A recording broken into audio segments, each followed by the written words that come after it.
When it comes to manifestation, you might have heard people say you have to persist. Persistence is a term that became popular in the manifesting community after people started knowing about the teachings of Neville Goddard.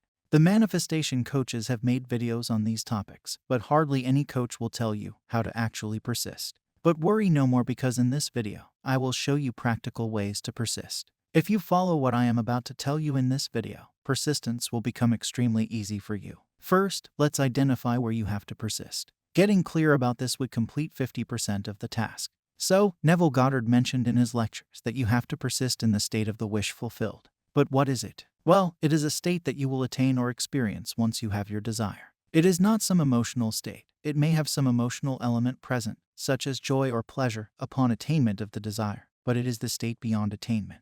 It is the state of having the object of your desire. It is a state where you know that you have that thing, or have the confidence that you have it. Like when you buy a new car, you feel joyful, happy, and excited for the first few days. But after that, it would be normal for you to have that car. It would be just another object that you own.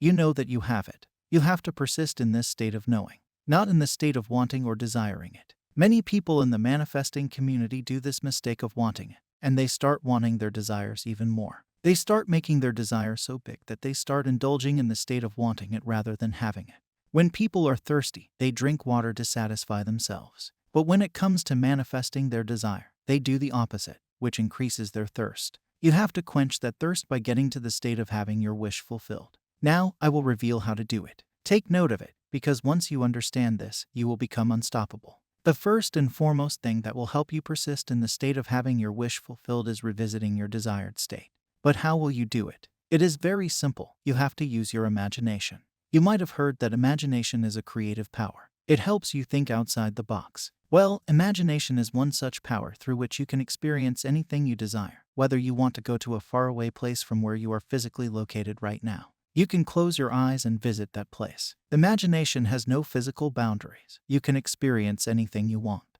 Also, you have free will to imagine whatever you want. You have to make the ultimate use of this power to manifest what you desire. You have to re-experience the situation where you already have your desire. Imagine having your desire multiple times a day.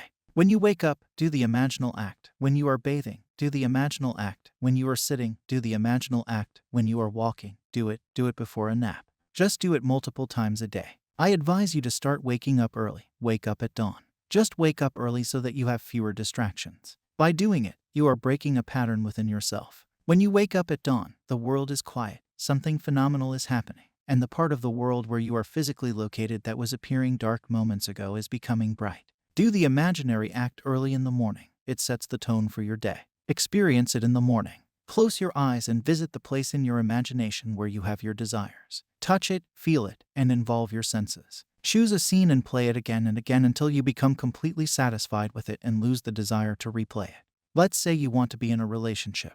Play the scene of you hugging them and feeling love, and replay it as many times as you want. Do it multiple times a day until you reach a point where you have lost the desire to perform it again. When you do it, you have quenched your thirst. You have satisfied the inner man. Now choose another scene. Choose a scene of you sitting intimately with them and watching the stars. See the love in their eyes. Do it multiple times until you are satisfied with it too. Do all the scenes that you want to experience and satisfy that hunger. This is how you persist. You have to satisfy the desire within. This is all you have to do. The physical experience is just a byproduct of what you have done internally. Don't live for physical fulfillment. It happens as a result of changing your inner state. So, revisit your scenes. It is not only about visualization. You can have inner talk as well. You can have lovely conversations with the person of your interest. Imagine that you have your partner or the object you desire. You don't have to stay with it 24/7.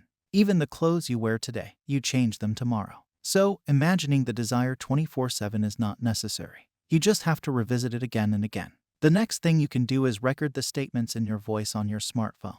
These statements must declare that you already have what you want. Suppose you want high-paying clients for your business. Start recording the statements that say, I have high-paying clients. My client base is growing. They are satisfied with my services. They love having me as their service provider. Just write 5-10 affirmations that convey that you already have your desire. Loop them and play them while doing the work that requires less attention. Like washing dishes, cleaning the house, making beds, watering plants, and walking. This will reprogram your mind easily. Your thoughts would now come from a place of having it. When this happens, actions will follow, and you will build a character that has high-paying clients. Circumstances will become such that prospective clients will automatically find you, or you will find them with minimal effort, and they will become your clients. But always remember, it is not about the physical world. It is about the inner man, and your role is to satisfy that inner man. You have to satisfy his thirst and his hunger by imagining the state of the wish fulfilled. By persisting in that state, it becomes dominant. Don't seek physical evidence, as they always follows what you do internally. The worst times and the great times that I experienced were all because of what I entertained within. I know this works. Persistent assumptions harden into facts. With this, I hope you learned something wonderful today. Tell me in the comments section what you think about it. Subscribe for more such videos. I will meet you with another golden nugget. Happy manifesting.